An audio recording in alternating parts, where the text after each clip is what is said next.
Pacific Islander, teenager, absolutely brilliant, probably her biggest shot ever, doing something extraordinary. And she lost out to a really, really mundane, ordinary male person.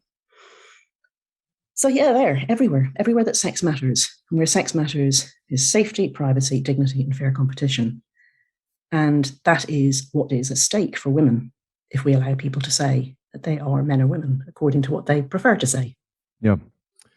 You used the word clarity earlier, which I love. To get clear on what we're talking about here, I think it might be helpful to try to put this in context in terms of the percentages, right? The historic percentages of people in the world who identify as trans and what we're really talking about there, what that means.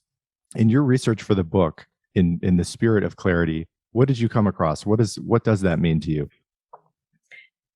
So research that was done decades ago suggested that about 1 in 30,000 men feel like they are or were meant to be, or how they really were women inside, whatever expression you want to use, and maybe 1 in 120,000 women.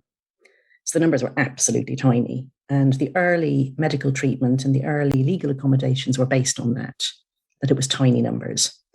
So the first law anywhere in the world that allowed people to change their birth certificate at a national level, some American states have done this before, but the first national law anywhere in the world that allowed people to change their birth certificates on the strength of this feeling was the Gender Recognition Act here in the UK.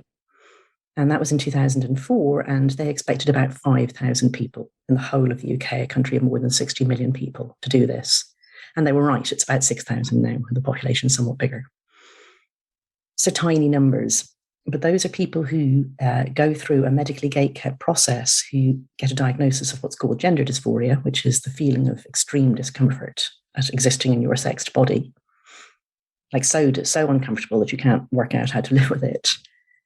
And the expectation was always that those people would have surgery. Now, just in case people listening to us have taken the wrong idea from discussions that they've heard, especially online, it's really not possible to change sex for a mammal, and we're mammals. So no mammal has ever changed sex, in fact.